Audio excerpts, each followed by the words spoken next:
Hi all. ഇപ്പം degree അല്ലെങ്കിൽ ഏതെങ്കിലുമൊക്കെ കോഴ്സസ് കഴിഞ്ഞ് PSC പ്രിപ്പയർ ചെയ്യാമെന്ന് വിചാരിച്ചിരിക്കുന്നവർക്ക് വേണ്ടി, അതും പ്രത്യേകിച്ചും ബിഗിനേഴ്സിന് വേണ്ടിയുള്ള ക്ലാസ്സസ് ആണ് ഞാൻ ഇതിൻ്റെ അകത്ത് അപ്ലോഡ് ചെയ്യുന്നത്. നമുക്ക് ബോർഡൊന്നുമില്ല, പക്ഷേ ക്രമേണ നമുക്കതൊക്കെ കൊണ്ടുവരാം. ആദ്യം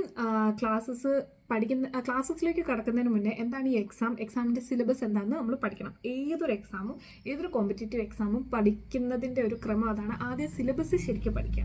സിലബസിൻ്റെ അകത്ത് എഴുതിയിരിക്കുന്ന എന്തൊക്കെയാണോ ആ കാര്യങ്ങളെക്കുറിച്ച് നല്ല ധാരണയുണ്ടാകുക. അതിനുശേഷം അത് പഠിച്ചു തുടങ്ങുക. പഠനം കഴിയുമ്പോഴാണ് നമ്മൾ പിന്നെ ക്വസ്റ്റ്യൻ പേപ്പർ ചെയ്യാൻ തുടങ്ങുന്നതും. ക്വസ്റ്റ്യൻ പേപ്പറിൽ ഏറ്റവും കൂടുതൽ ഏത് ഭാഗത്തു നിന്നാണോ ക്വസ്റ്റ്യൻസ് വരുന്നത് ആ ഭാഗത്തിന് ഇമ്പോർട്ടൻസ് കൊടുത്തിട്ട് നമ്മൾ എന്ത് ചെയ്യുക, റിവൈസ് ചെയ്യുക. പിന്നെ ചോദ്യ പേപ്പറുകൾ ചെയ്ത് മോക്ക് ടെസ്റ്റുകൾ എടുത്ത് തന്നെ പഠിക്കുക.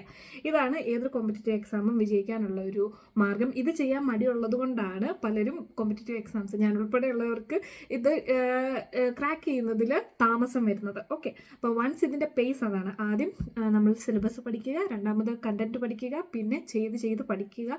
ഇമ്പോർട്ടൻ്റ് ആയിട്ടുള്ള പ്രീവിയസ് ഇയർ ക്വസ്റ്റ്യൻസ് നോക്കിയിട്ട് ഇമ്പോർട്ടൻ്റ് ആയിട്ടുള്ള ഭാഗങ്ങൾ എന്ത് ചെയ്യുക, റിവൈസ് ചെയ്യുക, അതിന് കൂടുതൽ ഇമ്പോർട്ടൻസ് കൊടുത്ത് പഠിക്കുക. ഓക്കെ, ഇത്രയും കാര്യങ്ങൾ ചെയ്താൽ നമുക്ക് PSC ഈസി ആയിട്ട് ക്രാക്ക് ചെയ്യാൻ പറ്റും. PSC എന്നല്ല ഏതൊരു കോമ്പറ്റേറ്റീവ് എക്സാംസും. അപ്പം നമ്മൾ ആദ്യം പഠിക്കാൻ വരുന്നത് എന്താണ്, ഹിസ്റ്ററിയാണ്. കേരള ഹിസ്റ്ററി. പലർക്കും കേരള ഹിസ്റ്ററി വലിയ ധാരണ കാണത്തില്ല, പ്രത്യേകിച്ച് CBSE എന്നൊക്കെ പഠിച്ചിട്ടുള്ളവർക്ക്. അപ്പം കേരള ഹിസ്റ്ററി ആദ്യം തൊട്ട് നമുക്ക് പഠിക്കാം. അപ്പോൾ നമ്മൾ ആദ്യം എന്താ ചെയ്യേണ്ടത്, സിലബസ് നോക്കണം. കേരള ഹിസ്റ്ററിയുടെ സിലബസ് ഏതൊക്കെയാണ്?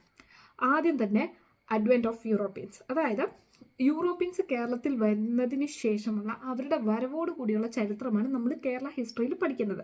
അപ്പം യൂറോപ്യൻസ് വരുന്നു. അപ്പം ഏതൊക്കെ യൂറോപ്യൻസ്? യൂറോപ്പ് എന്ന് പറയുന്നത് ഒരു കോണ്ടിനെൻ്റ് ആണ്.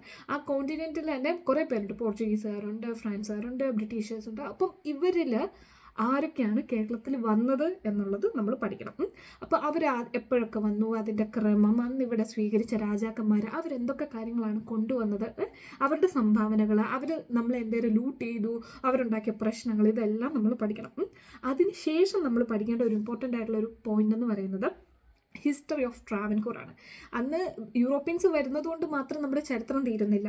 നമ്മുടെ കേരളം ഭരിച്ചിരുന്ന കുറച്ച് പേരുണ്ട്, കുറച്ച് രാജാക്കന്മാരുണ്ട്. ആ രാജാക്കന്മാരെ കുറിച്ച് പഠിക്കണം. അപ്പം ഈ യൂറോപ്യൻസും ഈ രാജാക്കന്മാരും തമ്മിലുണ്ടായിരുന്ന കോൺഫ്ലിക്റ്റുകളെ കുറിച്ച് പഠിക്കണം. പിന്നെ ഇവർ രണ്ടുപേരും കൂടി ഒരുമിച്ച് നമ്മളെ ഭരിച്ചിട്ടുണ്ട്.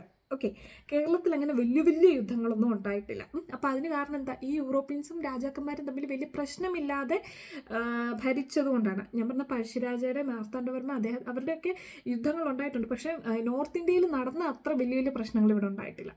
അപ്പം നമ്മുടെ രാജാക്കന്മാരുടെ സഹകരണങ്ങളും നിസ്സഹകരണങ്ങളും ഒക്കെ നമ്മൾ പഠിക്കണം. ആദ്യം യൂറോപ്യൻസ് വന്ന സമയത്തെ രാജാക്കന്മാർ, അവരുടെ ചരിത്രം.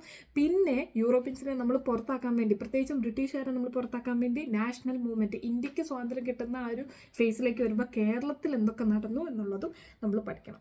അതിൻ്റെ കൂടെ ഒരു കാര്യം കൂടെ, കേരളത്തിലെ സാമൂഹിക വ്യവസ്ഥിതിക്കുണ്ടായ മാറ്റങ്ങൾ. അത്രയും കാര്യങ്ങളാണ് കേരള ഹിസ്റ്ററി എന്ന് പറയുന്ന പോർഷനിൽ കവർ ചെയ്യുന്നത്. അതിൻ്റെ സിലബസ് അത്രേ ഉള്ളൂ. ഓക്കെ, സോഷ്യൽ റിഫോംസ് പഠിക്കണം. അതായത് യൂറോപ്യൻസ് വന്നു ഒന്ന്, അത് കഴിഞ്ഞ് രാജാക്കന്മാരെ കുറിച്ച് പഠിക്കണം, സോഷ്യൽ റിഫോംസ് പഠിക്കണം. പിന്നെ ഇന്ത്യൻ നാഷണൽ മൂവ്മെൻറ്റ്, അതായത് നമ്മുടെ രാജ്യം ഒട്ടാകെ സ്വാതന്ത്ര്യത്തിന് വേണ്ടി കഷ്ടപ്പെടുമ്പോൾ നമ്മുടെ കേരളത്തിൽ നിന്ന് നമ്മൾ മലയാളികൾ എന്തൊക്കെയാണ് സംഭാവനകൾ ചെയ്തത് എന്നും കൂടെ പഠിക്കണം. അത്രയും കൂടെ ആകുമ്പോഴത്തേക്കും പിന്നെ കേരളത്തിൻ്റെ നിയമസഭ, ആദ്യത്തെ നിയമസഭ, പിന്നെ ഇതുവരെ ഉള്ളതിൻ്റെ പ്രധാനപ്പെട്ട ചരിത്രങ്ങൾ, ഇത്രയും പഠിക്കുമ്പോഴത്തേക്കും എന്ത് തീരും, നമ്മുടെ കേരള ഹിസ്റ്ററി തീരും. അപ്പം ഇതാണ് കേരള ഹിസ്റ്ററിയുടെ സിലബസ്. നിങ്ങൾക്കിത് മനസ്സിലായെന്ന് വിചാരിക്കണം.